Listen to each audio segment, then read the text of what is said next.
आता बघूया दमदार बातम्या। राष्ट्रवादी काँग्रेसचे खासदार अमोल कोल्हेंनी महाविकास आघाडीतल्या मित्रपक्षांबाबत केलेलं विधान सध्या चांगलंच चर्चेत आहे।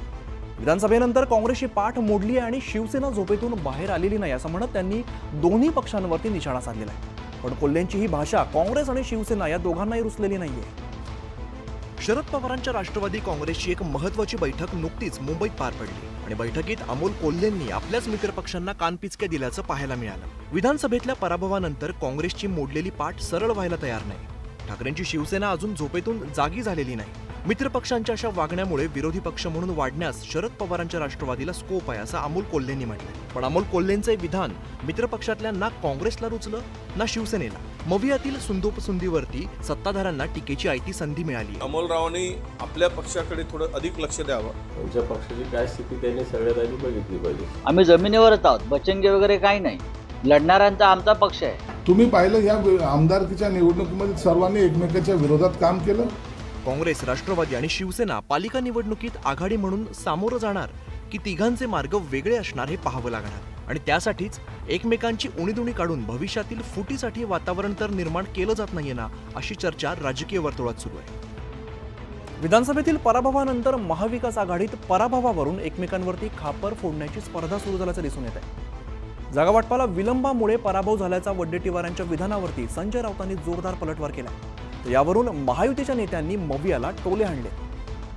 विधानसभेतील मवियाच्या पराभवाला नेमकं कोण आणि कसं कारणीभूत आहे याची चर्चा आता सुरू झाली। लोकसभा निवडणुकीत जागावाटपात मवियाने आघाडी घेत लवकर जागावाटप केलं होतं, मात्र विधानसभा निवडणुकीत मात्र मवियाचा जागावाटपाचा घोळ संपत नव्हता आणि याच मुद्द्यावरती विजय वडेट्टीवारांनी बोट ठेवलंय। जागा वाटपाचा तिळा जर 2 दिवसात संपला असता तर 18 दिवस आम्हाला प्रचारासाठी आणि प्लॅनिंगसाठी उपयोगी पडले असते।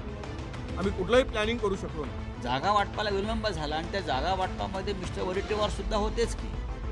विदर्भातल्या काही जागा वडेट्टीवारांनी सोडल्या असत्या काँग्रेस, राष्ट्रवादी किंवा शिवसेनेला, तर फार बरं झालं असतं। ज्या जागा त्या हरलेल्या आहेत। मवियामध्ये सुरू असलेल्या या आरोप प्रत्यारोपांवरती सत्ताधाऱ्यांनी टोले हाणण्याची संधी साधून घेतली। हे बरं झालं त्यांनी मान्य करून टाकलं। कालपर्यंत ते मशीनवर दोष द्यायचे, ईव्हीएमवर दोष द्यायचे, आता वस्तुस्थितीवर आले आहे। विधानसभा निवडणुकीपर्यंत एकसंध असलेली मविया पुढील काळात एकत्रितपणे आपली वाटचाल सुरू ठेवणार की मवियाची शक्ल होणार हे आगामी काळातच स्पष्ट होणार आहे। पुण्यातील येरवडा भागात पोलिसांनी गावगुंडांना दणका दिलेला आहे। जेलमधून जामिनावरती सुटलेल्या गुंडांच्या साथीदारांची पोलिसांनी वरात काढलेली आहे। भाईला जिथे नाचवलं तिथेच त्या भाईच्या बगलबच्च्यांची भाईगिरी पोलिसांनी उतरवलेली आहे। पुण्यातील येरवडा भागातील लक्ष्मीनगरमध्ये गावगुंडांची काढलेली ही वरात। आपल्या भाईची मिरवणूक ज्या भागातून काढली त्याच भागात भाईच्या बगलबच्च्यांची पोलिसांनी धिंड काढली। पुढे गुंडांची वरात आणि मागे वरातीतील पोलीस असं चित्र दिसून आलं। ही वरात काढायला कारणही तसंच आहे। पुण्याच्या येरवडा जेलमधून मोक्कामधील आरोपी प्रफुल्ल उर्फ गुंड्या गणेश कसबेला जामीन मिळाल्यानंतर त्याच्या साथीदारांनी येरवडा भागातल्या लक्ष्मीनगरमध्ये मिरवणूक काढली। पोलिसांनी रॅली प्रकरणी या गुंडासह त्याच्या 35 साथीदारांवर गुन्हा दाखल केलाय। यानंतर या परिसरात सर्च ऑपरेशन राबवत 9 आरोपींना पोलिसांनी अटक केली। यानंतर ज्या ठिकाणी ही रॅली काढण्यात आली त्याच मार्गावरून या गुंडांची पोलिसांनी वरात काढली। पोलीस वरिष्ठ अधिकारी कमी पडतात असं माझं मत आहे। त्यामध्ये त्यांना जर जमत नसेल तर त्यांनी स्पष्ट सांगावं की हे आमच्या आवाक्याच्या बाहेर आहे। पोलिसांनी पुणे, कल्याण डोंबिवली आणि कोल्हापुरात कारवाईचा बडगा उगारून गावगुंडांची यापुढे खैर नाही असा संदेश दिलाय। इकडे छत्रपती संभाजीनगरात दिवसाढवळ्या अपहरणाचा थरार पाहायला मिळालाय। सराफ कामगाराच्या अपहरणाचा प्रयत्न करण्यात आला, मात्र एका अपहरणकर्त्याचा मोबाईल खाली पडल्याने अपहरणकर्त्यांचा डाव फसलेला आहे। पोलिसांकडून अपहरण केलेल्याची तरुणाची सुटका करण्यात आलेली आहे। छत्रपती संभाजीनगर शहरात दिवसाढवळ्या एका तरुणाचं अपहरण केल्याचा प्रकार समोर आलाय। अवघ्या 15 सेकंदात 4 अपहरणकर्त्यांनी या तरुणाला कारमध्ये कोंबलं। तरुणाला कारमध्ये कोंबत असताना एका अपहरणकर्त्याचा मोबाईल खाली पडला आणि त्याच्या मदतीने पोलिसांनी या तरुणाची सुटका केली आहे। शहरातील सिटी चौक भागात ही घटना घडली आहे। अपहरण झालेला तरुण सराफ कामगार असल्याची माहिती मिळते। पैठणच्या दावरवाडीत राहणाऱ्या एका तरुणाने दागिने घेण्यासाठी या तरुणाला 8 लाख रुपये दिले होते, मात्र पैसे देऊन सुद्धा त्याने दागिने दिलेच नाहीत। वारंवार पाठपुरावा करून सुद्धा ना पैसे मिळाले ना दागिने, त्यामुळे अखेर या तरुणालाच उचलून नेण्याचा कट रचण्यात आला होता। मात्र घाईगडबडीत मोबाईल खाली पडला आणि त्यांचा डाव फसला। वसईमध्ये भरधाव वेगाचा कहर पाहायला मिळालेला आहे। वसईतल्या मधुबन परिसरामध्ये भरधाव वेगातील एक कार नाल्यामध्ये कोसळली। या घटनेचा सीसीटीव्ही व्हिडिओ आता समोर आलेला आहे। सुदैवाने या अपघातात कोणतीही जीवितहानी झालेली नाहीये। वसई पूर्वमध्ये मधुबन परिसरातील नाल्यात गुरुवारी संध्याकाळी भरधाव वेगातली कार कोसळली। वसईतल्या 20 फूट खोल नाल्यामध्ये ही कार कोसळली होती। या घटनेचा सीसीटीव्ही व्हिडिओ समोर आलाय। ही कार भरधाव वेगात होती। रस्त्यावरती चालणाऱ्या 3 जण या कारच्या धडकीपासून अगदी थोडक्यात बचावले। भरधाव वेगातल्या या कारच्या चालकाचं कारवरील नियंत्रण सुटलं आणि ही कार थेट वसईतल्या 20 फूट खोल नाल्यामध्ये जाऊन कोसळली। या घटनेत सुदैवाने कोणतीही जीवितहानी झालेली नाही। या घटनेत चालक किरकोळ जखमी झालाय। त्याच्यावरती सध्या खासगी रुग्णालयात उपचार सुरू आहेत। या प्रकरणी पोलीस अधिकचा तपास करतात। कोल्हापुरात आवाज बाईकच्या सायलेन्सरचा नाही तर कोल्हापूर पोलिसांचाच मोठा असल्याचं पोलिसांनी आज दाखवून दिलेलं आहे। अनधिकृत आणि आवाज करणाऱ्या 735 सायलेन्सरवरती रोड रोलर फिरवत त्यांचा आवाज कायमचा बंद करण्यात आला आहे। कर्णकर्कश आवाज करत बाईक चालवणाऱ्यांवरती कोल्हापूर पोलिसांनी कारवाई केली आहे। दुचाकीला मॉडिफाईड सायलेन्सर बसवत फटाके फोडणे अथवा वेगवेगळ्या कर्णकर्कश आवाज करत रस्त्यांवरून धूम स्टाईल फिरणाऱ्या आणि बेलगाम झालेल्या तरुणाईला लगाम घालण्यासाठी अखेर पोलिसांनाच पुढाकार घ्यावा लागलाय। सुमारे 735 सायलेन्सरवरती रोड रोलर फिरवत त्यांचा आवाज कायमचा बंद करण्यात आलाय। ही कारवाई ऐतिहासिक दसरा चौकात करण्यात आली। ती पाहण्यासाठी मोठी गर्दी झाली होती।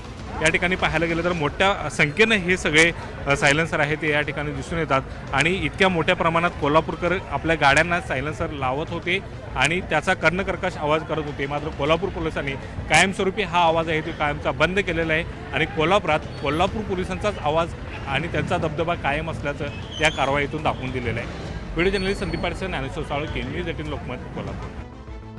परफ्यूममुळे कुटुंब होरपळलेलं आहे। नालासोपाऱ्यामध्ये परफ्यूममुळे घरात स्फोट झाला आणि 4 जण जखमी झालेले आहेत। त्यांच्यावरती स्थानिक खासगी रुग्णालयात सध्या उपचार सुरू आहेत। नालासोपाऱ्यात परफ्यूममुळे भीषण स्फोट झाल्याने एकच खळबळ उडाली होती। या स्फोटात एकाच कुटुंबातील 4 जण जखमी झाले।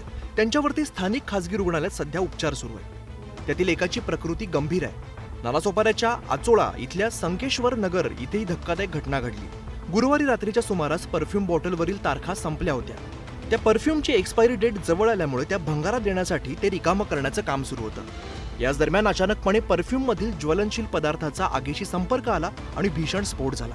डिओ स्प्रे त्याच्यामध्ये स्प्रे भरत असताना समोरच्या त्यांच्या किचनमध्ये असलेल्या गॅसच्या संपर्कात येऊन तिथं असा जाळ निर्माण झाला। त्याच्यावरनं त्या परिवारातले 4 सदस्य होरपळले। या घटनेची माहिती मिळताच आचोळे अग्निशामक दलाने घटनास्थळी धाव घेत पोलीस आणि स्थानिकांच्या मदतीने जखमींना रुग्णालयात दाखल केलंय। इकडे बुलढाण्यात टक्कल पडणाऱ्या आजाराने सध्या धुमाकूळ घातलेला आहे। या आजाराचे सुरुवातीला 25 ते 30 रुग्ण सापडले होते, मात्र आकडा आता झपाट्याने वाढत चाललेला आहे। टक्कल पडणाऱ्या रुग्णांचा आकडा आता 104 वरती गेलाय।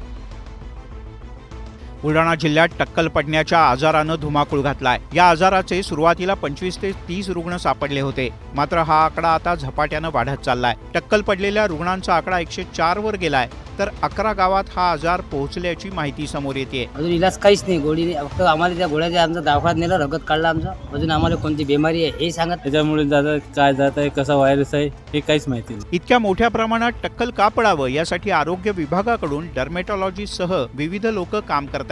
फंगल इन्फेक्शनमुळे हे होत असावं असा अंदाज सुद्धा काही जण व्यक्त करतात। पाण्याचे नमुने सुद्धा प्रयोगशाळेत पाठवण्यात आले आहेत। मल्टीव्हिटॅमिनचं टॅबलेट देखील आपण त्यांना डिस्ट्रीब्यूट केलेलं आहे। त्यामुळे जास्त पॅनिक होण्याची काही आवश्यकता नाही। हिवाळ्याच्या दिवसामध्ये अशा फंगल इन्फेक्शन होत असतं। काही दिवसांपूर्वी टक्कल पडणाऱ्यांची संख्या केवळ 30 होती। इतक्यात ती तिपटीनं वाढली असून त्यावर उपाय सापडलेला नाही। या टक्कल पडण्यामागचं अद्याप नेमकं कारण समोर न आल्यानं लोकांची चिंता वाढली आहे। मुंबईच्या घाटकोपर भागामध्ये झाडाची फांदी कोसळून झालेल्या अपघातात एका महिलेचा मृत्यू झालेला आहे, तर एक महिलाही गंभीर जखमी झाली आहे। जखमी महिलेवरती सध्या राजावाडी रुग्णालयात उपचार सुरू आहेत। मुंबईतल्या घाटकोपरमध्ये झाडांची फांदी कोसळून मीनाक्षी शहा या महिलेचा जीव गेलाय।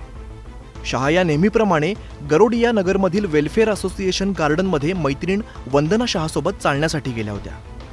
यावेळी फिरत असताना गार्डन बाहेर आलेल्या वाढलेल्या झाडाची एक फांदी या दोघींच्या अंगावरती पडली। यात मीनाक्षी शहा या 72 वर्षीय वृद्ध महिलेचा मृत्यू झालाय, तर वंदना शहा या गंभीर जखमी असून राजवाडी रुग्णालयात त्यांच्यावरती उपचार सुरू आहेत। नेमकी दुर्घटना कशी घडली ते बघूया। ही महिला गार्डनमध्ये फिरत होती, तेव्हा नेमकं शेजारच्या सोसायटीतलं एक सुकलेलं झाड अचानक कोसळलं। हे झाड कोसळून त्याखाली 2 महिला दबल्या गेल्या। यामध्ये एका महिलेचा मृत्यू झालाय। डाल गिरी चरचरा के, तो सब लोग भागे, तो हम भी भागे। और जब भागे देखे तो एक महिला जो है गिर गई थी। अब एक महिला का सर फट गया था, वो आगे भाग के बची तो उसका सर फट गया और एक तो नीचे रह गई। हे झाड 50 वर्ष जुनं होतं. तसंच महापालिकेच्या नोटिसीनंतर सुद्धा त्याची छाटणी करण्यात आली नव्हती अशी माहिती मिळते. मुंबईत एकाच नंबरच्या 2 कार आढळून आल्याची घटना काही दिवसांपूर्वी उघडकीस आलेली होती आणि अशीच घटना भंडारा शहरात सुद्धा आढळून आलेली आहे. कारचा नंबर बदलून ती वापरणाऱ्यांवरती कारवाईची आता मागणी केली जाते. भंडारा शहरात धक्कादायक प्रकार समोर आला. एकाच नंबरच्या 2 प्रायव्हेट स्कूल व्हॅन लहानग्या मुलांना घेऊन रस्त्यावर धावत आहेत. गेल्या अनेक महिन्यांपासून या व्हॅन रस्त्यावर धावत असून आरटीओ विभागाला याबद्दल काहीच कल्पना नाही. इतकंच नाही तर या दोन्ही व्हॅन गॅस किटवर चालत असून संस्था चालकांच्या उपस्थितीत खुलेआमपणे त्या खासगी स्कूल व्हॅनमध्ये घरगुती गॅस भरताना दिसून आल्या. याची कुठलीही परवानगी घेण्यात आलेली नाही. हा सगळा प्रकार भंडारा शहरातल्या SRC कॉन्व्हेंट स्कूलमध्ये खुलेआम सुरू होता. त्याचा व्हिडिओ व्हायरल झाला. व्हिडिओ समोर आल्यानंतर या व्हॅनला शोधून कारवाई करू असं आरटीओच्या अधिकाऱ्यांनी सांगितलंय. सदरची जी काही वाहने आहेत ती तपासून त्याप्रमाणे जी काही कारवाई शासकीय आहे त्याच्यावरती करायची. गॅस भरताना अपघात झाल्यास त्याला जबाबदार कोण असा प्रश्न या निमित्तानं विचारला जातोय. व्हॅनचा नंबर बदलून ती वापरणाऱ्यांवर कारवाईची मागणी केली जाते. खंडणी प्रकरणातील आरोपी वाल्मिक कराडभोवती सीआयडीने हळूहळू कायद्याचा फास आवळायला सुरुवात केलेली आहे. बीडच्या पवनचक्की खंडणी प्रकरणात सीआयडीच्या हाती आता महत्त्वाचे धागेदोरे लागले. बीडमधील आवादा कंपनीच्या अधिकाऱ्यांकडे 2 कोटी रुपयांची खंडणी मागितल्याचा कराडवर आरोप आहे. या पार्श्वभूमीवर सीआयडीच्या पथकाकडून वेगानं तपास केला जातोय. कराडनं धमकीसाठी केलेल्या फोन कॉलचे डिटेल्स आता सीआयडी पथकाच्या हाती लागल्याचं खात्रीलायक सूत्रांचं म्हणणं आहे. खंडणी प्रकरणात वाल्मिक कराड, विष्णू चाटे आणि सुदर्शन घुले आरोपी आहेत.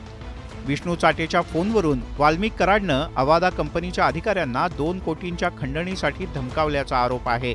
काम बंद करा, अन्यथा तुमचे हातपाय तोडू. काम चालू ठेवायचं असेल तर 2 कोटी रुपये द्या, असं वाल्मिक कराडनं आवादा कंपनीच्या अधिकाऱ्यांना धमकावलं होतं. आता त्याच धमकीच्या फोन कॉलचे डिटेल सीआयडीच्या हाती लागले आहेत. दरम्यान खंडणी आणि संतोष देशमुख हत्या प्रकरणाचा संबंध काय याचाही तपास सीआयडीकडून केला जातोय. मराठा आंदोलक मनोज जरांगे यांनी सरपंच संतोष देशमुख यांच्या हत्याकांडावरून मंत्री धनंजय मुंडे यांच्यावरती एकेरी टीका केलेली आहे. जरांगे यांनी मुंडेंचा उल्लेख धन्या मुंडे असा केलाय. त्यामुळे या टीकेमुळे राजकारण अजूनच पेटण्याची शक्यता आहे. सरपंच संतोष देशमुख हत्याकांड प्रकरणी जालन्यात सर्वपक्षीय मोर्चा काढण्यात आला.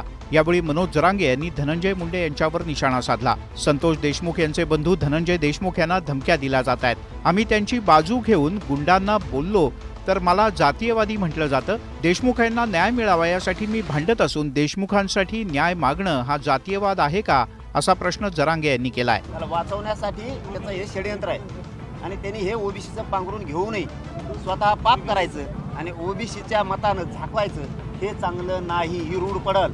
धनंजय मुंडे यांनी माझ्या नादी लागू नये, माझ्यावर 1000 गुन्हे दाखल केले तरी मी न्याय करणार आहे. ज्या दिवशी धनंजय देशमुखांना धमकी दिली त्या दिवशी या धनंजय मुंडेचं नाव घेतलं. आधी घेतलं का त्याचं तोंडावर नाव? कारण तो मंत्री आहे, तो सरकारमध्ये जातीचा नाहीये. मी त्याला त्यावेळेस बोलत तो हे लोक आवरेव. या हत्येचं राजकारण आता चांगलंच वाढलं असून आता मनोज जरांगे यांच्या टीकेनं वातावरण तापण्याची चिन्ह आहेत.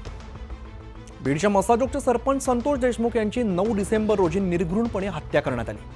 त्यांच्या हत्येच्या निषेधार्थ जालना इथे सकल मराठा समाजाच्या वतीने जनाक्रोश मोर्चाचं आयोजन करण्यात आलं होतं. या मोर्चामध्ये बोलताना संतोष देशमुख यांच्या कन्या वैभवी देशमुख हिला अश्रू अनावर झाले. जालन्यातील सर्वपक्षीय मोर्चात देशमुख कुटुंबीय सहभागी झाले होते. यावेळी त्यांची मुलगी वैभवीनं केलेल्या भाषणानं उपस्थित गहिवरून गेले. पप्पा, तुम्ही आज जिथे कुठे असाल तिथे हसत राहा. आम्हाला माफ करा की आम्ही तुम्हाला वाचवू शकलो नाही. हे म्हणताना वैभवीला आपला हुंदका आवरता आला नाही. पप्पा, तुम्ही आज जिथे कुठे असताल तिथं जसं तुम्ही आजपर्यंत हसत राहिला तसंच तिथं हसत राहा आणि आम्हाला देशमुख कुटुंबाला माफ करा की आम्ही तुम्हाला वाचवू नाही शकलो. मला माफ करा. सीआयडीच्या हाती लागलेलं वाल्मिक कराडचं व्हॉइस सॅम्पल मॅच झालंय. त्यामुळे जीव गेला तरी आरोपींना फाशी दिल्याशिवाय मी मागे हटणार नाही असं धनंजय देशमुख यांनी म्हटलं. सगळ्यांना समजायलंय की कोण आरोपी आहेत. सगळ्यांनी सांगितलंय की आरोपी कोण आहेत. आज पण सीआयडीच्या हाती एक व्हॉइस सॅम्पल हे मॅच झालंय. त्याच्यामुळे सगळ्यांना माहिती की हे कोण आरोपी आहेत. संतोष देशमुख हत्या प्रकरणी राज्यभरात सर्वपक्षीय मोर्चे काढण्यात येत आहेत. शनिवारी 11 तारखेला धाराशिवमधला मोर्चा असणार आहे. सोलापूरचं ग्रामदैवत सिद्धेश्वर महाराजांच्या यात्रेची जोरदार तयारी सुरू झालेली आहे. आज सोलापुरात यात्रेनिमित्ताने धार्मिक विधीसाठी लागणाऱ्या मातीच्या घागरींची मिरवणूक काढण्यात आलेली आहे. मानकरी कुंभार यांच्याकडून हिरेहब्बूकडे 56 घागरी सुपूर्द करण्यात आल्या. सिद्धरामेश्वर यात्रेच्या धार्मिक विधींना सुरुवात झाली आहे. मानकरी हिरेहब्बू यांच्या वाड्यात दीपप्रज्वलन करत हे विधी सुरू झाले. त्यानंतर आज धार्मिक विधींसाठी लागणाऱ्या मातीच्या 56 घागरींची अतिशय उत्साहात आणि जल्लोषात मिरवणूक काढण्यात आली. मानकरी कुंभार घराण्यानं या घागरी यात्रेतील मानकरी हिरेहब्बूंकडे सुपूर्द केल्या. सोलापुरातील उत्तर कसब्यातील कुंभारवाड्यात योगीराज कुंभार यांच्या निवासस्थानी दिवे बसवण्याचा कार्यक्रम झाला. त्यानंतर श्री गणराय आणि श्री सिद्धरामेश्वरांच्या प्रतिमेचं पूजन करण्यात आलं. यात्रेतील धार्मिक विधीसाठी लागणाऱ्या मातीच्या 56 घागरींची सुद्धा पूजा करण्यात आली. त्यानंतर तिथून सवाद्य मिरवणुकीने या घागरी हिरेहब्बू यांच्याकडे सोपवण्यात आल्या. हे 56 गाडगे देण्याचा कार्यक्रम म्हणजे जेव्हा हे विवाह सोहळा चालू होतो या विवाह सोहळ्यासाठी 56 घागरी लागत असते. सिद्धरामेश्वरची यात्रा ही राज्यातली एक मोठी यात्रा मानली जाते. राज्यासह परराज्यातील भाविक आवर्जून या यात्रेला हजेरी लावत असतात. पुत्रदा एकादशी निमित्ताने पंढरपुरात भाविकांची मोठी गर्दी झालेली आहे. सकाळपासून विठ्ठल मंदिर परिसर, चंद्रभागा नदी प्रदक्षिणा मार्ग, महाद्वार, पश्चिम द्वारासह दर्शन रांगी भाविकांच्या गर्दीने गजबजून गेलेली आहे. पौष शुद्ध पुत्रदा एकादशी निमित्ताने पंढरपुरात हजारो भाविकांनी विठ्ठल दर्शनासाठी मोठी गर्दी केली आहे. सकाळपासून विठ्ठल मंदिर परिसर, चंद्रभागा नदी प्रदक्षिणा मार्ग, महाद्वार, पश्चिम द्वारासह दर्शन रांग सुद्धा भाविकांच्या गर्दीने गजबजून गेली. लोकसभा अध्यक्ष ओम बिर्ला यांच्या पत्नी डॉक्टर अमिता बिर्ला यांनी विठ्ठल रुक्मिणी मातेचं दर्शन घेतलं. यावेळेला मंदिर समितीच्या वतीने त्यांचा श्रींची प्रतिमा, दैनंदिनी आणि उपर्ण देऊन सन्मान करण्यात आला. पुत्रदा एकादशीच्या निमित्ताने नांदेड इथले भक्त सुमित मोरगे यांनी विठ्ठलाला सोन्याचा गोप, रुक्मिणीला मंगळसूत्र, चांदीची जोडवी आणि 2 करंडे असे एकूण 6 लाख रुपयांचे दागिने विठ्ठल रुक्मिणी चरणी अर्पण केले. सर्व त्याची किंमत रक्कम रुपये 6 लाख आजच्या बाजार मूल्यानुसार आहे. पुत्रदा एकादशीच्या निमित्ताने आळंदीतील माऊलींच्या मंदिराला फुलांची आकर्षक अशी सजावट करण्यात आली. रंगीबेरंगी फुलांनी संजीवन समाधी मंदिर अधिक खुलून दिसतंय. एकादशीच्या निमित्ताने हजारो भाविक संत ज्ञानेश्वर महाराजांच्या संजीवन समाधीचं दर्शन घेण्यासाठी आळंदीत दाखल झाले. अमेरिकेतील कॅलिफोर्निया राज्यातील लॉस एंजेलिस इकडे लागलेल्या आगीमध्ये सुमारे 13 लाख कोटी रुपयांचं नुकसान झाल्याचा अंदाज वर्तवलेला आहे. याशिवाय पायाभूत सुविधांचं झालेलं नुकसान आणि त्यांच्या पुनर्बांधणीसाठी दीर्घकालीन खर्चाचा सुद्धा समावेश आहे. आगीवरती अद्याप नियंत्रण मिळालेलं नाहीये, त्यामुळे ही आकडेवारी आणखीन वाढण्याची शक्यता आहे. लॉस एंजेलिसमध्ये लागलेल्या आगीत आतापर्यंत 10 जणांचा मृत्यू झालाय. कॅलिफोर्नियामध्ये लागलेली ही आतापर्यंतची सर्वात मोठी आग आहे. गेल्या 4 दिवसांपासून धुमसत असलेली आग सुमारे 40,000 एकर परिसरामध्ये पसरली. यामध्ये 29,000 एकर क्षेत्र पूर्णपणे जळून खाक झालंय. आगीमध्ये सुमारे 10,000 इमारती जळून खाक झाल्या, तर 30,000 घरांचं नुकसान झालंय. सुमारे 50,000 लोकांना तात्काळ घरं सोडण्यास सांगितलेलं आहे, तर 3 लाख लोकांना सुरक्षित स्थळी जाण्याच्या सूचना देण्यात आल्या. शनिवारपर्यंत आग आणखीन पसरण्याचा इशारा प्रशासनानं दिलेला असून लाखो लोक विजेशिवाय जगतायत. या आगीमुळे कॅलिफोर्नियाचं एकूण नुकसान 135 अब्ज ते 150 अब्ज अमेरिकन डॉलर्स दरम्यान होईल असा अंदाज व्यक्त करण्यात येतोय. आगीवरती अद्याप नियंत्रण मिळालेलं नाहीये, त्यामुळे ही आकडेवारी अजून सुद्धा वाढण्याची शक्यता आहे.